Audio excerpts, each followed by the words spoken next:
Dasar Negara Republik Indonesia tahun 1945 dan amandemennya. Undang-Undang Dasar Negara Republik Indonesia tahun 1945 merupakan dasar hukum negara Republik Indonesia. Sejak kemerdekaan, Undang-Undang Dasar 1945 telah mengalami beberapa perubahan melalui proses amandemen untuk menyesuaikan dengan perkembangan zaman dan aspirasi masyarakat. Amandemen Undang-Undang Dasar 1945 merupakan proses penting yang menggambarkan dinamika politik dan hukum di Indonesia. Dalam dokumen ini, kita akan menelusuri sejarah Undang-Undang Dasar 1945, memahami proses amandemennya, dan menganalisis dampak bagi sistem ketatanegaraan di Indonesia. Sejarah Undang-Undang Dasar 1945, Proklamasi Kemerdekaan UUD 1945 disusun oleh Panitia Persiapan Kemerdekaan Indonesia atau PPKI dan disahkan pada tanggal 18 Agustus 1945, hanya 2 hari setelah proklamasi kemerdekaan. Dokumen ini menjadi landasan hukum bagi negara Indonesia yang baru merdeka. Lanjut ke proses amandemen Undang-Undang Dasar tahun 1945. Amandemen ke-1 pada tahun 1999. Amandemen pertama Undang-Undang Dasar 1945 difokuskan pada perubahan sistem ketatanegaraan yang meliputi perubahan sistem pemerintahan, sistem pemilihan umum, dan sistem peradilan. Amandemen kedua pada tahun 2000, amandemen kedua difokuskan pada perubahan lembaga negara dan sistem ketatanegaraan yang meliputi perubahan sistem kepresidenan, sistem pemilihan umum, dan sistem kehakiman. Amandemen ketiga pada tahun 2001, amandemen ketiga difokuskan pada perubahan sistem pemerintahan dan lembaga negara yang meliputi perubahan sistem pemilihan umum, sistem peradilan, dan sistem pengawasan terhadap penyelenggaraan negara.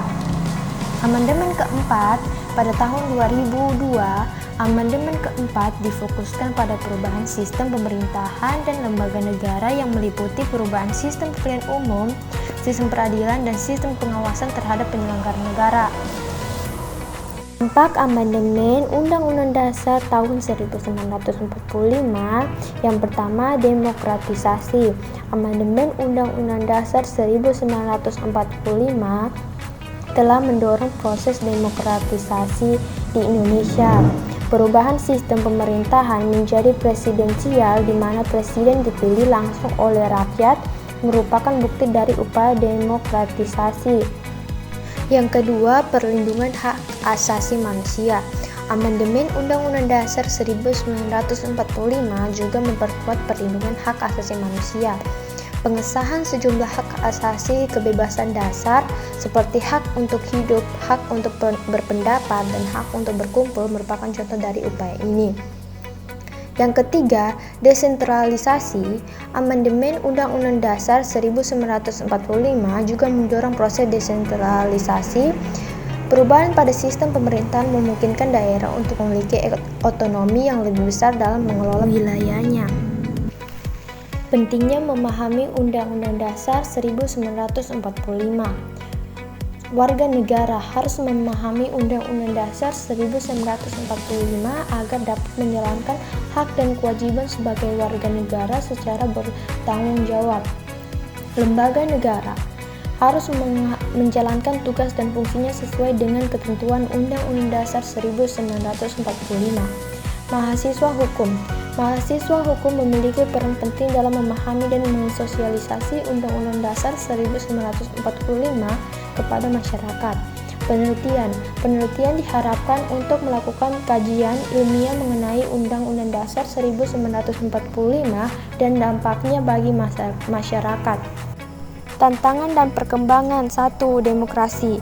Tantangan dalam menjaga stabilitas demokrasi di tengah dinamika politik yang kompleks, memastikan penyelenggaraan pemilu yang jujur dan adil, dan membangun budaya politik yang santun. Yang kedua, keadilan sosial. Tantangan dalam mewujudkan keadilan sosial bagi seluruh rakyat Indonesia, mencegah kesenjangan sosial dan meningkatkan kesejahteraan masyarakat terutama daerah terpencil. Yang ketiga, teknologi. Tantangan dalam adaptasi teknologi terhadap sistem hukum memperhatikan dampak teknologi terhadap kehidupan masyarakat seperti kejahatan siber, privasi, dan etika di dunia maya. Kesimpulan, identitas nasional. Undang-Undang Dasar 1945 merupakan identitas nasional dan pedoman bagi bangsa Indonesia. Sistem hukum. Undang-Undang Dasar 1945 menjadi dasar bagi sistem hukum Indonesia. Keadilan dan kesejahteraan. Undang-Undang Dasar 1945 bertujuan mewujudkan keadilan sosial dan kesejahteraan bagi seluruh rakyat. Sekian dari saya, terima kasih.